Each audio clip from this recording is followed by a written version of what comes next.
저희는 지금 10번에 걸쳐서 우리에게 맡겨진 자녀를 어떻게 하면 하나님의 마음으로, 어떻게 하면 하나님의 방법대로 성경적으로 가르칠 것인가를 고민하면서 나아가고 있습니다.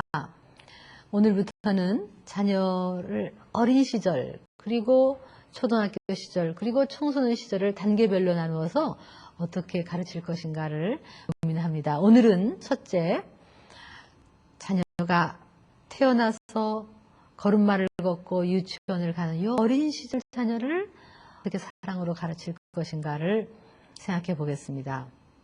우선 먼저 우리 자녀가 우리에게 잉태됐을 때 그 태아기에 태교에 대해서는 오늘 많이 다루지 못할 것입니다만은 뱃속에서부터 자녀는 느끼고 또 엄마의 정서에 따라서 많은 영향을 받고 있다는 것은 여러분 다 아실 거예요. 만약에 밖에서 문을 꽝 닫으면 태아가 안에서 깜짝 놀라는 것이 손으로 다 찍힙니다. 만약에 아기가 있는데 부모가 너 죽어라 그러고 부모가 싸우면 아이가 어떻게 느끼겠습니까? 그리고 엄마의 정서가 불안하면 그것이 다 전달이 됩니다. 그렇기 때문에 특별히 태아 때 엄마가 안정감을 가질 수 있도록 그런 것을 옆에서 도와주셔야 됩니다. 또한 더불어서 한 가지 꼭 짚고 넘어갈 것은 이미 잉태되는 순간부터 생명입니다. 아니 어쩌면 하나님의 관점에서는 예정된 생명이고 너무나 한 사람 유일무이한 생명입니다. 따라서 인공적으로 유산하는 것은 잘못된 것입니다. 우리가 성경적으로 이것은 분명히 하고 넘어가야 돼요. 주위에서 혹시 유산을 생각하는 분이 있으면 찾아가셔서 그 아기가 지금 뱃속에서 엄마 나를 죽이지 마세요 라고 외치고 있다고 얘기하셔서 어떤 생명도 그냥 태어난 것은 없습니다. 여러분 이런 말 하지 마세요. 내가 계획도 안 했는데 네가 태어났니 이런 소리 하지 마세요. 그런 건 없습니다. 하나님의 계획하에 있었고 심지어 장애자라 할지라도 하나님이 보시기에는 귀한 생명입니다. 여러분 생각해 보세요. 장애자이면서 하나님께 영광 돌리는 얼마나 많은 사람들을 우리는 알지요? 세상적인 관점은 그런 사람들은 성한 사람보다 못하다고 얘기할지 모르지만 하나님의 관점은 그렇지 않다는 것을 먼저 염두에 두시고 이 태아기를 또 잘 지내야 됩니다. 저는 이제 태아기를 생각할 때마다 재미있는 혼자서 생각을 합니다. 예를 들면 이런 생각이에요. 뱃속에 만약에 엄마가 쌍둥이를 잉태했어요. 그런데 하나는 위에는 오빠고 밑에는 딸이에요. 그런데 이 두 아이가 대화를 하고 있다고 한번 상상을 혼자서 해봐요. 근데 큰 오빠는 믿음이 없고 밑에 딸은 믿음이 있어요. 그 둘이 얘기를 하는 거예요. 밑에 여동생이 오빠 우리가 지금 엄마 뱃속에 있는 거래. 그렇게 얘기를 해요. 그러니까 오빠가 뭐냐면 야 엄마가 어디 있어? 보여? 웃기지 마. 우리끼리 있는 거야. 이렇게 얘기할 수 있겠다 이런 생각이 들어요. 마치 우리가 지금 하나님이 우리를 붙잡고 계시는데 하나님의 장중에 있는데 우리는 하나님을 못 보고 있어서 믿음이 있는 사람은 하나님 품에 있다고 그러지만 믿음 없는 사람은 보여? 라고 하는 거하고 제가 연상을 합니다. 또 밑에 여동생이 그래. 오빠 우리가 조금 있으면 굉장히 아플 거래. 고통을 통과하고 나면 엄마를 만날 거래. 그리고 거기는 어마어마한 세상이 있대. 그렇게 얘기하니까 오빠가 웃기지 마. 가봤어? 여기가 다야. 라고 얘기하는 걸 연상을 해요. 그들은 지금 어머니 품에서 양육받고 그 탯줄을 통해서 공급받고 있으면서도 모를 수도 있지요. 그리고 이제 통과하고 나면 엄마를 얼굴과 얼굴을 맞대고 그리고 이 어마어마한 세상을 살 거예요. 마치 우리가 죽음을 통과하고 나면 거기는 하나님이 우리를 기다리고 계실 거고 그 예수님 안에서 우리는 어마어마한 세상을 살 거예요. 저는 부활을 생각합니다. 어쨌든 이 뱃속에 있는 아기도 부모에 의해서 사랑을 받고 있습니다. 자, 그냥 넘어가기로 하고요. 얘가 막 태어났어요. 거의 눈을 감고 태어납니다. 이 아기는 지금 엄마 품에 있다가 처음으로 난생 처음 정말 이건 컬처 숍, 문화 충격도 보통 충격이 아니에요. 보호받고 있다가 이제 내가 스스로 살아야 돼. 여러분 애기 보면 하는 걔는 지금 말이에요. 갑자기 너무나 낯선 곳에서 내가 스스로 숨 쉬어야 되고 이런 곳에 나와 있어요. 그때 엄마가 얼른 안아줘서 예를 들면 그 오랫동안 듣고 있었던 엄마의 심장 소리를 다시 듣고, 그리고 엄마가 사랑으로 안아주면서 그 불안한 것을 감싸주면서 키워나가면 얘가 훨씬 이 문화 충격에서 완화될 수가 있겠지요. 자, 어쨌든 얘는 엄마가 돌보고 이 세상이 엄마고 엄마가 세상이고 우주가 엄마고 엄마가 우주예요. 이제 엄마가 나를 어떻게 돌보느냐를 얘는 세상이 나를 어떻게 돌보느냐를 느낍니다. 만약에 추웠다, 더웠다, 어느 날은 막 찬바람이 샥 들어와, 어느 날은 또 뜨뜻해. 그러면 얘는 어떻게 생각하면 세상 믿을 거 못 되네 이렇게 배운단 말이에요. 어느 날은 우유가 우리가 보통 우유를 먹이잖아요. 근데 어느 날은 얘가 우유가 뜨거워 온도로. 근데 어느 날은 우유가 차. 아이고 이거 참 일관성이 없어. 믿으면 되겠다. 정신 바짝 차리고 살아야 되겠다. 이렇게 돼요. 그리고 또 어느 날은 젖꼭지가요. 이 젖꼭지가 헐거워갖고 쑥 빨아들이 왕캉 쏟아져. 어느 날은 아무리 빨아도 안 나와. 세상 믿으면 못 돼. 이렇게 배운다는 거예요. 그래서 이 아는 나중에 이 어린 시절 특히 1살 반까지 어떤 엄마의 양육을 받았느냐에 따라서 이 세상에 나가서 정말 세상은 믿어도 되고 왠지 나쁜 사람도 있지만 좋은 사람이 더 많고, 그리고 세상은 어려운 일이 많지만 그래도 막연하게 좋은 일이 있을 거라는 어떤 낙관적인 생각을 갖게 돼요. 그것을 학문적으로 얘기하면 신뢰라고 얘기합니다. 그 어린 시절의 아이가 신뢰를 경험하는 거예요.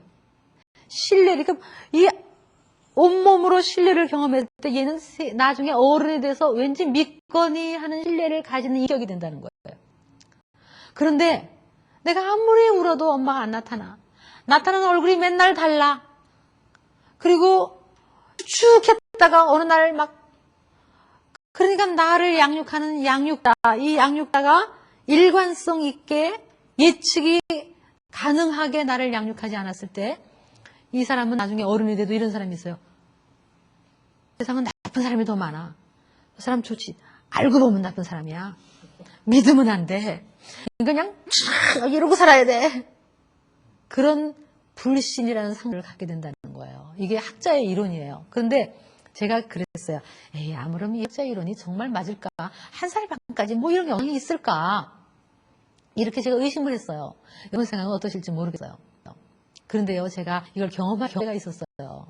뭐냐면, 한 번은 제가 유럽을 갈 때가 있었어요. 근데 유럽을 갈 때 돈을 좀 아끼려고 호텔에 가서 1살 미만의 아이들을 5명을 데리고 입양하는 아이들을 그 입양모에게 네덜란드까지 데려다주고 했던 기억이 나요. 근데 그때 참 마음이 아프고 제가 많이 울었지만 그 5명을 데리고 갔는데 그 아이들이 전부 1살 미만의 애들이었어요. 근데 그 중에 몇 명 아이는 위탁모, 대리모 키운 아이들이었어요. 그리고 몇 명은 수용시설에서 자란 애들이에요. 근데 수용시설의 문제점은 뭐냐 하면 요즘은 영양이나 시설은 문제가 없어요. 단지 누군가 절대적인 한 사람이 헌신적으로 자기에게 온통 신경을 쓰고 양육하는 일관성 있는 양육을 못 하는 거죠. 그런데 그 분간이 딱 돼요, 제가. 대리모, 위탁모가 키운 아이는 제가 딱 안으면 저에게 쫙 앵겨요. 앵기고 제가 우유를 먹이면 이렇게 먹이면 제 눈을 마주쳐요. 마주치고 저하고 눈으로 말하재요. 그리고 먹다가 우유를 탁 빼요. 그러면 또 옹알옹알 하다가 또 먹어. 그리고 제 요거를 잡든지 뭐 하나를 딱 잡고 저한테 탁 앵기고 나중에 배고프면 밥 달래.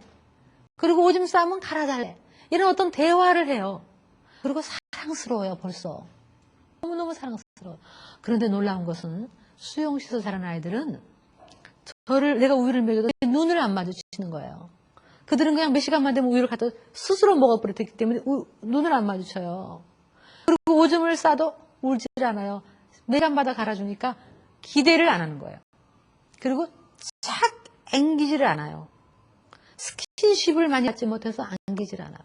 그래서 왠지 이 표정이 좀 덤덤하고 벌써 좀 비인간화라고 말하면 너무 잔인하고 어쨌든 그런 걸 느꼈어요. 그래서 이 이론이 어쩌면 맞는 이론이다. 그러니까 이 어린 시절 1살 반까지 부모는, 특히 엄마는 전적으로 이 아이한테 온통 애정을 쏟아야 돼요. 그래서 하나님이 젖 먹이는 어미에게 그 마음을 주셨어요. 여러분, 저도 아기를 낳아서 젖 먹여봤는데 정말 아기가요. 저는 엄마는 아기 생각밖에 안 나요. 잠깐 나가도 온통 머릿속에 아기 생각밖에 안 나죠. 쫓아왔어요. 그걸 하나님 마음이 주세요. 이사야 이런 말씀이 있죠. 여인이 어찌 그 젖 먹이는 아기를 잊겠으며 태에서 난 아기를 긍휼히 여기지 않겠느냐. 그래요. 그런데 혹 그들은 잊을지라도, 긍휼히 여기지 않을지라도 나 주 여호와는 너희를 긍휼히 여기고 잊지 않는다라는 위로의 말씀이 있어요. 그러니까 이 어머니가 가지고 있는 이 모성, 이 아기에게 전적으로 쏟아붓는 이 모성이야말로 하나님의 마음이에요. 그런데요, 여러분, 실험에 의한 이게 옹알옹알 하기 시작할 때 엄마가 눈을 마주치고 옹알이를 맞장구 치는 거예요. 옹알옹알 할 때 그래 알았어, 배고프다고 알았어 이러면서 맞장구를 많이 치며주면 실험에 보면 옹알이가 양이 점점 늘어나요. 옹알이가 점점 많아져요. 근데 옹알이를 맞장구를 안 쳐주면 옹알이가 줄어드는 그 시험이 있어요. 그러니까 부모님들이 아기한테 말을 많이 해줘요. 어떤 말을 하시겠어요? 너 왜 태어났니? 이런 말 하시겠어요? 그 아기에게 듣든지 말든지, 얘는 지금 못 알아듣지만 이제 눈 감고 있다가 눈을 뜨고 처음으로 보는 엄마, 이제 눈이 마주치면서 처음으로 나타나는 엄마가 웃으면서, 환하게 웃으면서 걔한테 끊임없이 해줘야 될 말은 뭐예요? 정말 귀하다. 정말 잘 태어났다. 하나님은 너를 얼마나 사랑하시는 줄 아니? 너는 앞으로 많이 어려운 일도 있지만 든든하게 잘 자라서 하나님께 영광 돌려야 된다라고 듣든지 말든지 많이 얘기해줘야 돼요. 근데 어머니들이 그냥 옛날 어떤 학자의 이론은 3시간마다 우유 주고 창간하지 마라. 그거는 성경적인 관점이 아니에요. 아니, 일반 학문으로 그거는 이미 잘못했다고 얘기를 해요. 어린 시절, 특별히 어린 시절은 1살 반까지는 엄마가 이해하는데 거의 빠지다시피 애착해야 돼요. 흠뻑. 그리고 스킨십을 막 해줄수록 애는 안정감을 안아줘야 돼요. 그래서 좋은 엄마의 특성은 이때는 일관성이 있어야 돼요. 예측이 가능해야 돼요. 그러니까 내가 울면 나타나고, 그리고 배고프면 우유를 주고, 일관성이 있어야 돼요. 근데 일관성이 있고 변덕스러운 아이는 얘는 그걸 통해서 이 세상이 변덕스럽다 이렇게 배우게 된다는 거예요. 그래서 일관성이 있는 것이 가장, 이게 안정감이에요. 그래서 어린 자녀는 굉장히 안정감을 원합니다. 1살 반까지 이것이 잘 되면 아이가 나중에 떨어지는 게 잘 돼요. 여기서 불안하면 나중에 유치원 갔다가도 하고 울고 도무지 못 떨어지는 아이들은 이 시기에 애착이 잘 안 됐다고 볼 수가 있어요. 물론 떨어지는 그 분리 단계는 좀 힘들어요. 그러나 이 안정감이 많이 되는 사람일수록 잘 떨어져 나가요. 왜냐하면 엄마가 있는 걸 알거든. 엄마가 있거니 하기 때문에 떨어져 나가는 거예요. 근데 얘가 불안해하는 건 엄마가 있다는 것이 1살까지 흠뻑 자기가 믿어지지가 않기 때문에, 예측이 불가능하기 때문에 떨어져 나가는 게 불안한 거예요.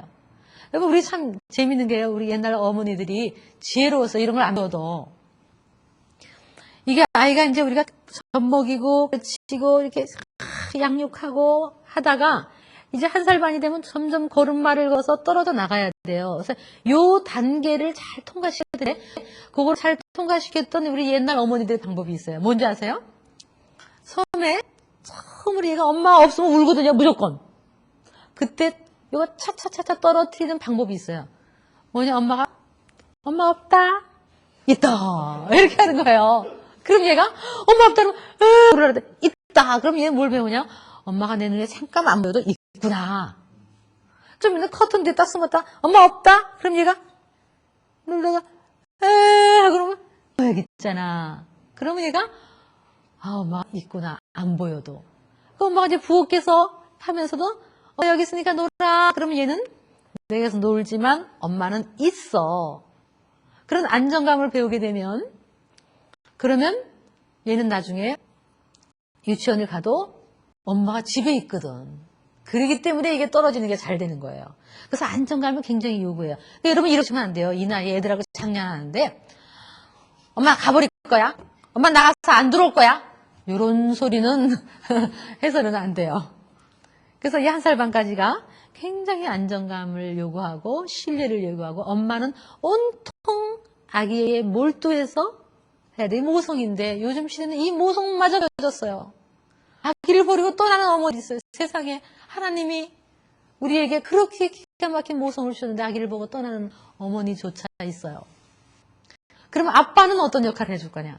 아빠는 엄마가 아이를 온통 신경 쓰고 그 안정감을, 신뢰를 줄 수 있도록 옆에서 딱 버팀목을 해줘야 돼요. 그리고 특별히 이 시기에 시어머니하고 이 젊은 엄마하고 갈등이 있을 수 있는 시기예요. 이게 신혼하고 거의 맞먹기 때문에.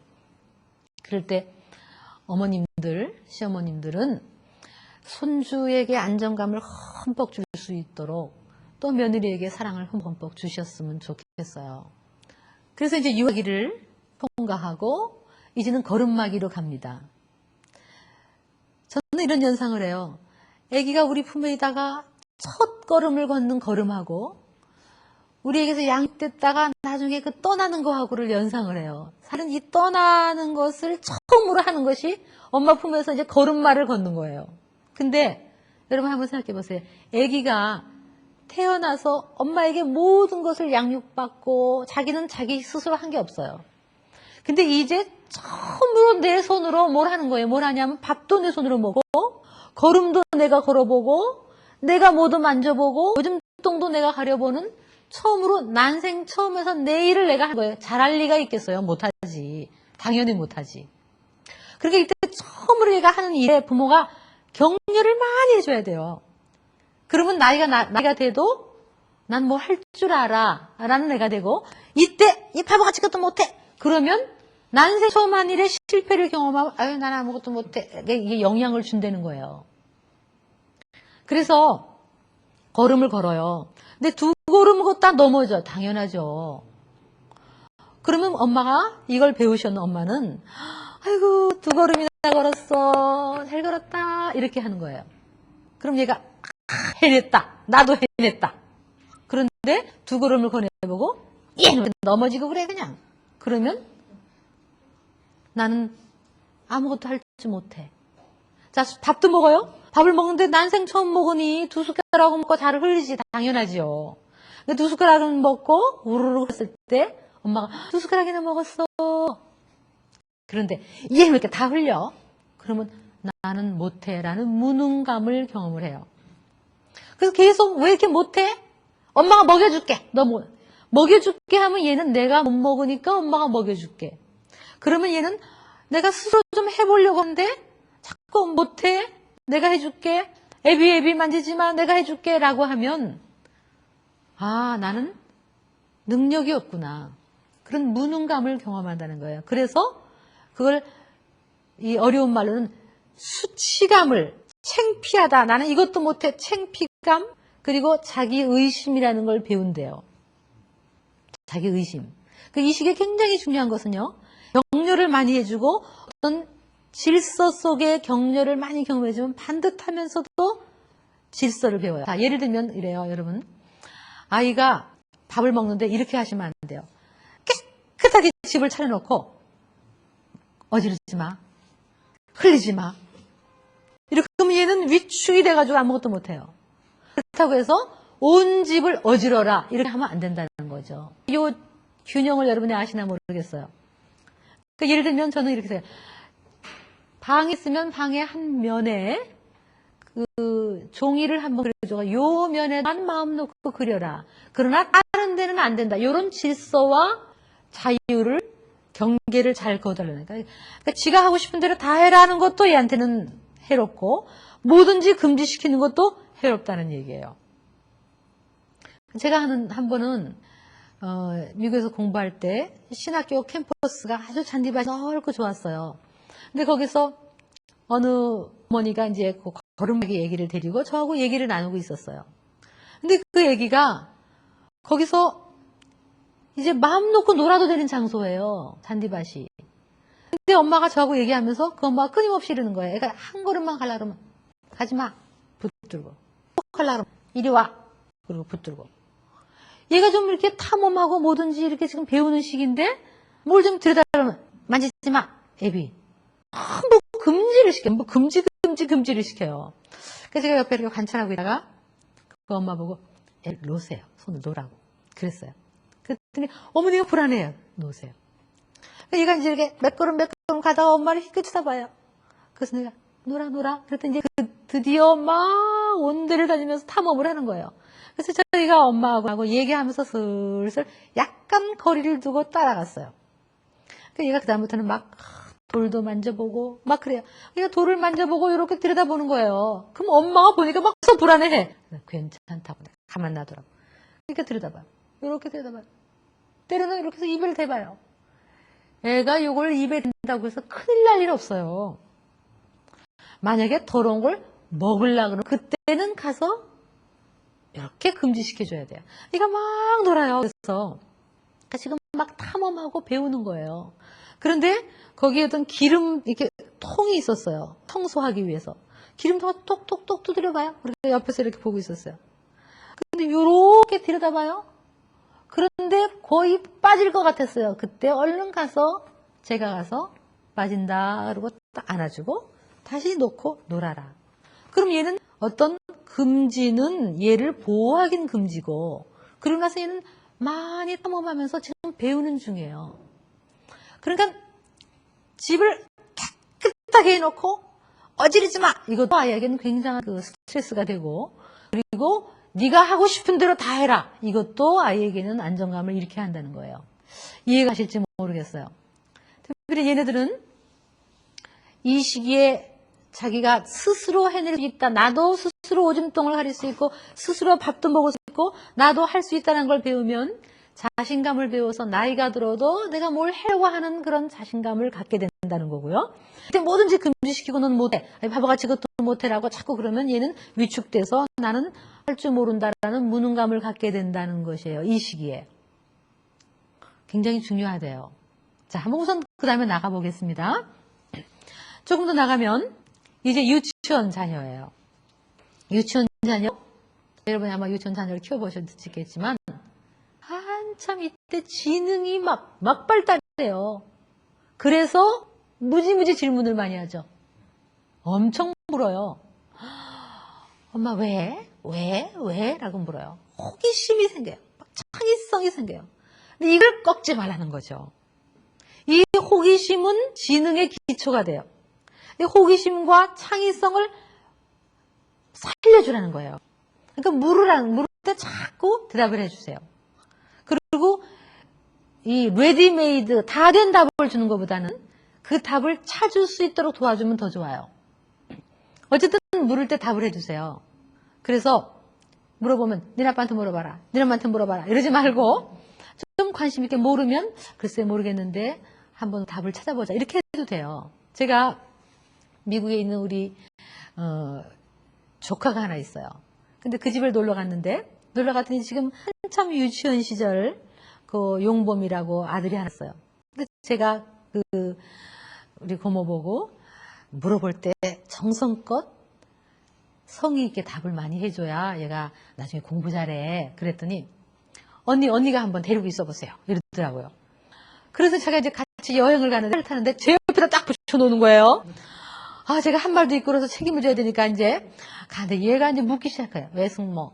근데요, 저 왜 구름이 있어요? 근데 왜 차들이 다녀요? 근데 왜 사람이 많아요? 정말 끝도 밑도 없이 물어요. 처음에는 답해주는데 나중에는 도무지 답을 못 해주겠어요. 휴게실을 지나가는데 왜 승모? 벽돌이 왜 빨개요? 근데 왜 사람들이 걸어가요? 또 그래요. 제가 이제 꾀를 썼어요. 어떤 꾀를 썼냐면 이제 할 수 없이 여기 벽돌이 왜 빨개요? 그러길래 용범아 참 좋은 질문이다. 네 생각에 벽돌이 왜 빨간 것 같으니? 그랬더니요. 요게 요 생각하느라고 안 물었다면은 지가 고민을 하는 거예요. 그래서 제가 적어도 내가 답을 해주기 힘들면 참 좋은 질문이다. 네 생각에는 어떠니라고 하면 얘가 적어도 생각을 하잖아요. 생각. 그러니까 생각하는 게 나쁘다. 이렇게 해버리면 안 된다는 거예요. 그러니까 유치원 시절, 유치원을 좋은 유치원을 다녀야 되죠. 그래서 그 자녀가 뭘 묻든지 우리는 그 답을 위축시키거나 혹은 그 호기심을 이렇게 깎아버리면 안 된다는 거예요. 유치원을 잘 보내야 돼요. 그래서. 근데 유치원을 반드시 보내는 것이 좋으냐? 저는 그렇게 생각하지 않아요. 때로는 실은 이 아파트에서 정형된 곳에서 그냥 다 된 장난감을 가지고 노는 것보다는 자연에서 풀을 보고, 옛날에 우리는요 풀 가지고 놀고 그렇게 하는데 집 뒤에 문 광이 있어갖고 그냥 지저분한 거 가지고 짜 맞추고 그러면서 창의성을 배웠어요. 요즘은 다 만들어 놓은 장난감, 그리고 집에서 딱 정형화된 곳에서 창의성이 더 생길 수 있을까? 그렇지는 않을 것 같아요. 유치원도 반드시 좋다고 볼 수는 없어요. 그러나 예를 들면 여러분 자녀가 유치원을 갔어요. 갔는데 그림을 그렸어요. 근데 그림을 그렸는데 얘가 해를 2개를 그렸어요. 그랬을 때 얘 틀렸다. 해를 하나 그려야지라고 하는 데를 보내면 안 된다는 거예요. 해를 2개 그렸을 때 어떻게 하는 것이 좋으냐? 한번 생각해 어떻게 하는 것이 좋으세요? 제일 좋은 거는 그 자녀에게 묻는 거예요. 어떤 부모는 그 답을 주면 네가 해를 2개 그렸구나. 그러니까 해가 이런 뜻인가 보나 라고 설명, 그런 것도 좋지만 그거보다 더 좋은 거는 자녀에게 묻는 거예요. 어머나, 너는 해를 2개를 그렸네? 왜 해를 2개 그렸지? 이렇게 물어보면 일단 얘가 어떤 메시지를 받냐면 해 2개가 아니라 해는 하나구나 라는 걸 이제 메시지를 받았어요. 그러나 왜 해가 2개일까? 라고 그때서부터 생각하는 거예요. 그럼 둘러대요. 뭐라고 둘러대는 줄 아세요? 우리 자녀들이? 엄마는 그것도 몰라. 해가 2개여야지 빨리 안 춥지. 또 어떤 애는요? 엄마 혼자 있으면 외롭잖아. 친구야 얘는. 아니면 요건 아빠 해? 요건 나야. 이렇게 막 둘러대요. 그게 하나의 창의성이죠. 그런 식으로 유도를 하시라는 얘기예요. 예를 들면 강아지가 있는데 다리를 10개를 그렸어. 그랬을 때 틀렸어가 아니라 이 강아지는 왜 다리가 10개일까? 그러면 애들이 그때서 둘러대요. 뭐라고 둘러대는지 아세요? 뛰는 거야 엄마, 이거 뛰는 거야. 아니면 이 뒤에 강아지가 또 숨어 있잖아 엄마, 그것도 몰라. 다리가 많아야 빨리 걷지 라고 말하는 게 창의성이에요. 그러니까 어떤 얘기를 해도 틀렸다 이렇게 말하지 말고 그것을 창의성하고 연결을 하라는 거예요. 참 외국에 보면 그런 걸 잘해요. 애들이 영 틀리잖아요. 그럼 뭐라고 하는지 아세요? He's very creative 이래요. 영 틀리면. 그것도 괜찮은 것 같아요. 그러니까 영 틀리면 그렇게 얘기하세요. 자, 유치원에 갔어요. 얘가 처음에 유치원 선생님이 오늘이 무슨 요일이에요? 물었어요. 그때 아직 얘가 창의성이 죽지 않고 이걸 또 솔선성이라고도 해요. 솔선에서 내가 해볼래요. 내가라고 할 수 있는 것이 아직 꺾이지 않았어요. 창의성과 더불어. 그랬을 때 선생님 무슨 요일이지? 그러면 애들이 전부 저라고 해요. 그러면 지은이 한번 얘기해봐. 우리 이렇게 얘기하면 지은이가 답을 잃어버렸어. 선생님 질문을 잃어버렸어. 가만히 있는 거예요. 빨리 얘기해봐. 그랬더니 가만히 있어. 빨리 얘기해. 그랬더니 선생님 근데요 얘가 때려요. 이렇게 얘기한단 말이에요. 엉뚱한 얘기를. 얘가 때려요. 그러면 선생님이 이걸 아는 거면 그래 진아 다음에는 네가 생각해보고 또 답을 해봐. 그리고 딴 애를 시키면 돼요. 근데 너 왜 이렇게 모르면서 답을 했어? 그러면 얘는 한번 손 들었다가 정신 났어요. 그러면 그 다음에 또 물어봐요. 선생님이 자 뭐 해는 뭐 몇 개예요? 이렇게 물어보면 벌써 한 번 내가 엉뚱한 얘기했다가 야단 맞고 망신당한 경험이 있으면 손 안 들지요. 그러니까 우리나라의 많은 젊은이들이 질문하면 답을 안 해. 왜 답 안 하는지 틀릴까 봐. 어떤 답을 해도요. 제가 공부할 때 보면요. 참 너무너무 틀린 답 하면 뭐라 그러는지 아세요? 그것도 참 색다른 접근이네요. 이렇게 얘기해요. 그게 필요해요. 저는 우리 학교에서 우리 학생들이 참 그래요. 질문하고 어떤 질문이든 괜찮다. 어떤 답이든 괜찮다. 근데 어떤 학생은 영 엉뚱한 답, 정말 머리가 모자라는 답을 하는 애가 있어. 그러면 제가 뭐라면, 그래. 그런데 다르게 생각할 수는 없을까? 제가 이렇게 얘기를 해요. 어떻게든지 위축되지 않게 하려고 노력을 해요. 여러분 자녀 지금 유치원 시절에 한참 호기심과 창의성과 엉뚱한 생각이 막 얘네들은 지금 현실과 이 상상과 이걸 구분하지 못할 정도로 많은 생각이 떠오르는 그때 그거를 위축시키지 말라는 거예요. 창의성을 심어줄 수 있는 몇 가지 방법이 있어요. 그 방법은 아이가 의견을 내놓도록 자꾸 격려하세요. 네 생각은 어떠니? 이런 말을 좀 많이 하시면 좋을 것 같아요. 그리고 애가 엉뚱한 얘기를 해도 놀리지 마세요. 예를 들면 어떤 애기는 앉았다 일어나면서 엄마 다리가 사이다 먹은 것 같아. 그래요. 그 애는 지금 무슨 단어를 몰라가지고 다리가 저리다는 뭐를 몰라가지고 다리가 찌릿찌릿하다 그런 거예요. 너무 귀엽죠? 다리가 사이다 먹은 것 같아요. 그랬을 때 우리는 참 재밌지만 다리가 저리다고 그러고 넘어가야 돼요. 근데 어머 얘가 다리가 사이다 먹은 것 같으대. 어머머 웃겨 그러면서 막 놀리면 얘가 내가 이렇게 엉뚱한 생각 호기심한 것이 창피한 일이다라고 하면 소성이 떨어져요. 창의성이 떨어져요. 그리고 활동과 놀이를 해도 이거를 해라는 것보다는 어떤 놀이를 할래라고 선택을 주는 것이 좋고, 그리고 지금 호기심이 막 발달할 때요. 얘가 이렇게 몰두를 하고 있을 때는 가만 내버려 두세요. 몰두를 하고 있을 때는 지금 이 창의성이 혼자서 막 생기는 거예요. 그때는 이 몰두를 하는 걸 놔둘수록 얘는 지금 막 지구력도 생기고 이게 지금 발달하고 있는데, 아버지는 가끔 들어와서 애가 지금 몰두하고 있는데 야 나하고 놀자. 너 뭐하니? 하고 막 이렇게 오히려 초성을 꺼먹는 사람이 있어요. 그리고 명령보다는 아까 말한 대로 선택을 자꾸 묻추란 말이에요. 안 돼. 지금 과자 먹으면 안 돼. 이런 것보다는 지금 먹을래? 이따가 놀고 먹을래? 뭐 이런 거. 좀 꾀가 있어야 돼요, 부모님 여러분들이. 손을 씻어! 그러는 것보다는 요쪽 목욕탕에서 씻을래? 저쪽 목욕탕에서 씻을래? 얼떨결에 씻어요. 그런데도 이건 내가 선택한 것 같아. 그렇죠? 그리고 이렇게 새로운 것을 자꾸 경험하게끔 만들고, 모든 지금 삶의 현장이 창의성의 기회예요. 하다못해 나무 하나를 보고 꽃 하나를 봐도 그거 가지고 얼마든지 창의성을 가지고 얘기할 수가 있어요. 그래서 아까도 얘기한 대로 딱 만들어진 장난감을 가지고 놀고, 여기 줄긋기에다가 여기다 노란 걸 칠하고 이런 건 빨간 걸 칠해 색칠하게, 이런 거보다는 우리 옛날에 싱크대 열고 냄비 가지고 놀고 밖에 나가서 정말 돌멩이 가지고 놀고, 그런 것이 오히려 창의성에 더 도움이 될 수가 있어요. 그리고 새로운 것을 가르칠 때는 너무 크게 가르치지 말고 조금씩 가르치세요.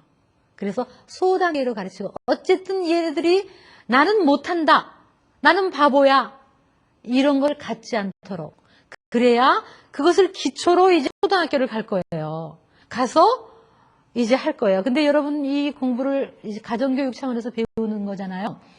학교에 가서는 얘네들이 열등감을 배울 수가 있어요. 그러니까 집에서 어머님들이 그 창의성이 꺾이지 않도록, 위축되지 않도록 그 아이에게 격려를 주시면서 이렇게 좀 폭넓은 바운더리와 질서 가운데서 마음껏 격려를 갖도록 하면 안정감을 배우게 돼요. 어린 자녀들은 안정감을 필요로 하기 때문에 그렇습니다. 가끔 아이들이 보면요, 애들끼리 노는데 이래요. 우리 집에 호랑이 있다? 이래요. 그럼 옆에는 우리 집에 10마리 있다? 이러고 놀아요. 그 새빨간 거짓말을 하는데, 거짓말이 아니라 얘네들은 지금 현실과 이 상상을 막 구분을 못하는 거예요. 그러면 그 아이한테 좋게 접근하는 거는, 아유 우리 집에 호랑이가 있으면 어떡해? 호랑이는 동물원에 있지? 라고 살짝 이렇게 인도해 주면 돼요. 근데 엄마들이 이게 벌써부터 새빨간 거짓말이야, 그냥 지네 애비 닮아가고 뭐 이렇게 버리면 얘는 그때서부터 나는 거짓말을 한다 라는, 거짓말이라는 걸 알고 해요. 그다음부터는. 그전에는 모르겠어요. 이 시절에 잘못하면 죄책감을 갖게 돼요. 창의성을 배우는 것과 동시에 죄책감을 갖게 돼요. 왜 그러는 줄 아세요? 지능 속에 죄책감이라는 도덕성이 포함되어 있기 때문에 그래요. 내가 나쁘다 좋다는 것도 지능이에요. 도덕 지수예요. 그래서 이 유치원 시절에는요, 만화 영화를 봐도 전부 보면 좋은 사람, 나쁜 사람. 전부 갈라져 있죠? 이 심리를 알기 때문에 만화에 보면 이렇게 눈 이렇게 올라간 사람 나쁜 사람이고 눈 동그란 사람은 다 예쁜 사람, 착한 사람들이에요. 애들은 벌써 나빠 좋아하는 거를 참 관심을 갖는 시기가 이 시기예요. 그렇기 때문에 너 나빠! 그러면 얘는 죄책감을 갖게 돼요. 근데 여러분 애들이 지금 거짓말 시켜도 너 거짓말쟁이구나! 라고 하지 마시라는 얘기예요. 그러면 얘는 나는 참 나쁜 애야. 나는 거짓말쟁이라는 죄책감을 가지면 나이가 들어도 이런 사람이 있어요. 괜히 가만히 있어도 난 나쁜 사람. 괜히 가만히 있어도 나는 벌 받을 것 같아. 하나님은 왠지 나는 벌 받을 것 같아. 이런 것으로 나아가면 그것은 불건강한 성격이 되어버려요. 그러니까 거짓말하는 것과 이거를 구분해야 돼요. 거짓말하는 거는 나쁘지만 너는 여전히 내가 사랑해. 이거를 구분해야 돼요. 동생을 때리면 동생을 때리는 건 나쁘지만 너는 이렇게 해야 되는데 동생을 때리면 요 깡패 해버리면 얘가 내가 나쁜 애라고 돼버린다는 거죠. 그래서 유치원 시절에는 특히 죄책감을 주지 마세요. 제가 어느 아버지가요. 우리 교회 앞에서 이렇게 예배 끝나고 나오는데 애가 투덜투덜거리고 막 투정을 해요. 그 아버지가 이래요. 너 교회까지 와가지고 투덜거리면 하나님이 너 이쁘겠어? 밉지? 이러시는 거예요. 그 어린 시절. 그럼 얘는 뭘 배워요? 하나님은 내가 투덜투덜거리니까 나를 나쁜 애라고 생각하시고 나를 미워하신다. 그런 메시지를 주시는 거예요. 그거는 성경적 메시지가 아니죠. 그 아이가 혹시 투덜투덜거려도 하나님은 그를 너무너무 예뻐하셔요. 단지 우리가 다루어야 될 것은 그 투덜투덜 하는 것 그거를 다루어야 되는 거죠. 그래서 이 시절에 애들이 창의성을 갖도록 해줘야 돼요. 제가 지금 기억이 나는 게 우리 아들이 우리 집은 아주 처음으로 태어난 애기이기 때문에 모든 식구들이 너무너무 예뻤어요. 너무너무 예뻐서 모든 어른들이 이 아이에게 관심이 있었어요. 관심이 많아갖고 이 시절에 얘가 무슨 소리만 하면 우리가 깔깔깔 웃는 거예요. 근데 어느 날 나가보더니 어디서 이상한 노래를 하나 배워갖고 왔어요. 뭐라고 했냐면 울릉도 꼴뚜기 독도는 우리 땅 하면서 뭐라고 그 복잡한 가사를 쫄쫄쫄 그러니까 너무 예뻐요. 그러니까 막 고모들이 우리들이 해봐 또 해봐 또 해봐 얘가 하는 모습이 우스워서 우리가 대굴대굴대굴 굴르고 웃었어요. 점점 얼굴이 시뻘개지는 거예요. 그런데 그 빨개진 게 또 예뻐. 그러니까 또 해봐. 안 하려고 그러니까 빨리 해봐. 나중에 아빠가 돌아서 안 해? 빨리 해봐. 그러니까 또 해보고 또 하는 게 또 웃어. 할머니가 와서 또 해봐. 안 하려니까 나중에는 막 울면서 막 해요. 근데 그게 너무 예뻐가지고 막 깔깔깔대고 막 웃었던 기억이 나요. 제가 참 보호를 못 해줬어요.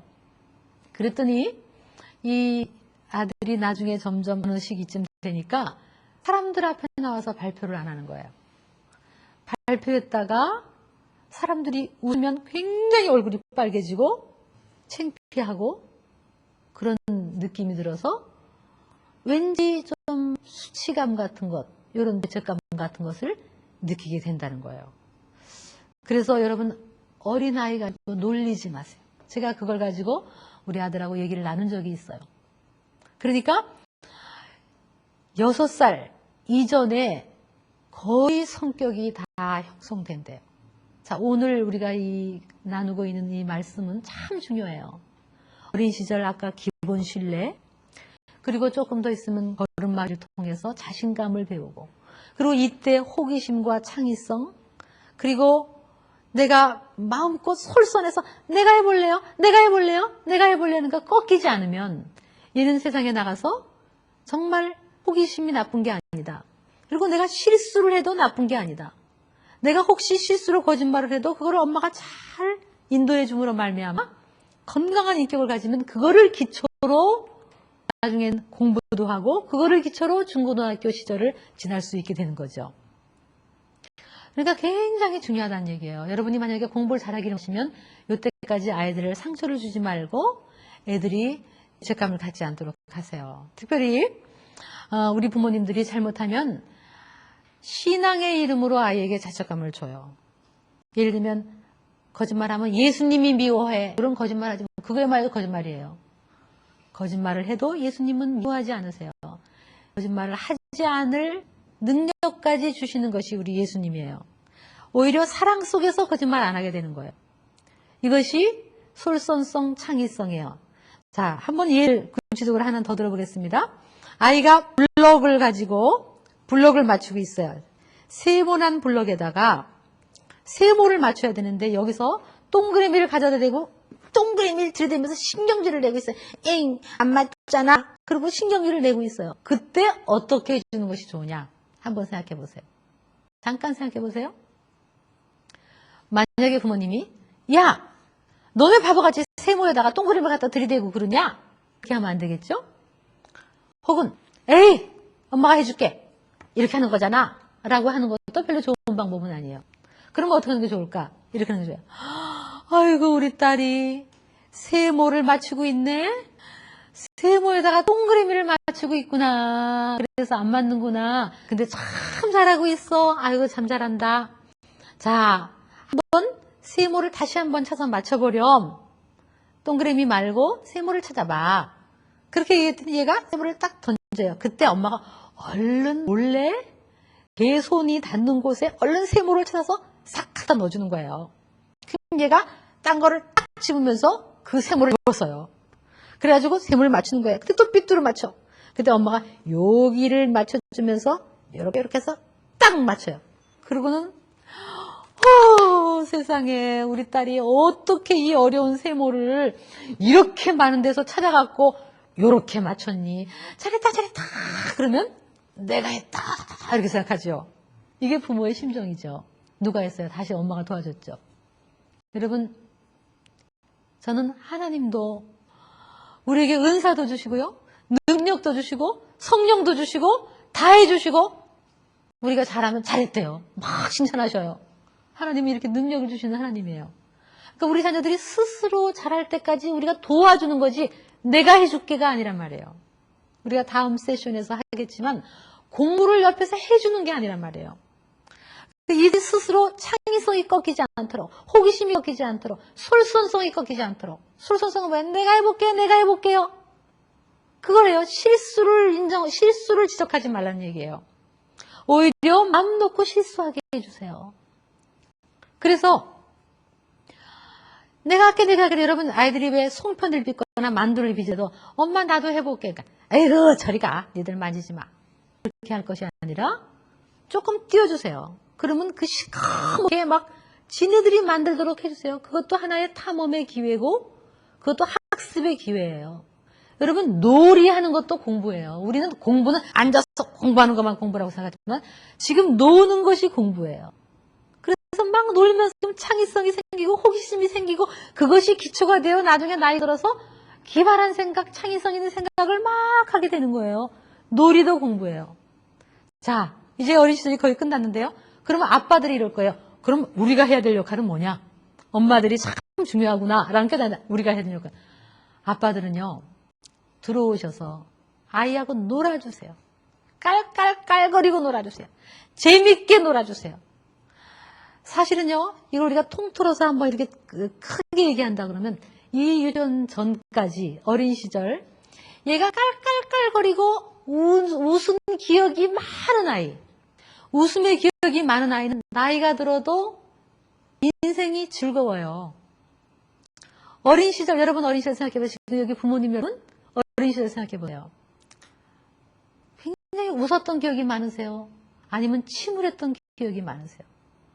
지금도 우리에게 깔려있어요. 저는 이 어린 시절에 6.25 시절이고 우리 집이 너무 가난했기 때문에 굉장히 그 웃음을 몰랐었어요. 그래서 지금도요, 이 나이가 돼도 어떨 때 가만히 있어보면 굉장히 이렇게 우울하고 침체돼요. 근데 이 삶이 어차피 어렵잖아요. 이 삶이 얼마나 어려워요. 앞으로 얘네들이 어려울 텐데 이 어린 시절에 즐거웠던 기억, 놀이의 기억, 아빠가 목마 태워주고 또 발에다가 올려주고 놀이해줬던 기억이 많아서 깔깔깔 웃었던 기억이 많으면 이 아이는 나중에 인생을 살다가 어려울 때 그 즐거웠던 기억, 웃음의 기억을 끌어다가 써요. 즐겁게 해주세요. 여러분 우리 자녀는요 의외로 약간 바보 같은 어른을 좋아해요. 그래서 약간 좀 우스꽝스럽고 나하고 깔깔 놀아주는 어른을 좋아하지 엄숙하고 이런 어른을 별로 안 좋아해요. 그래서 애하고 좀 놀아주세요. 아빠들은 가끔 오셔서 애를 재밌게 해주세요. 그렇다고 맨날 간지럼쳐서 그런 게 아니라 재밌게 해주세요. 재밌게 놀면 애들이 아빠 또 해봐. 아빠 또 해봐. 그 아빠가 들어오면 즐거운 것. 그래서 정말 즐거운 분위기 속에서 호기심이 마음 개발돼서 안정된 어린 시절 안정감과 자신감과 호기심을 기초로 하면 이 6살까지 인격을 가지고 이제 나아가는 거예요. 그들이 나아갈 세상은 어려운 세상이에요. 고난도 있고 어려움도 있어요. 근데 이 어린 시절을 잘 지냈을 때, 상처받고 잘 지냈을 때 그 기본을 가지고 인생을 살아갈 거예요. 얼마나 중요한지 몰라요. 부모님 여러분, 공부, 받아쓰기, 그게 지금 중요한 게 아니에요. 그들이 밝은 인격을 가지면 앞으로 그 인생은 밝게 나아갈 거예요. 이것이 유치원까지 아주 중요한 시기예요. 다음 시간 우리는 한번 초등학교 때 어떻게 학업을 도와줄 것인가, 이것을 가지고 한번 구체적으로 생각해 보겠습니다. 감사합니다.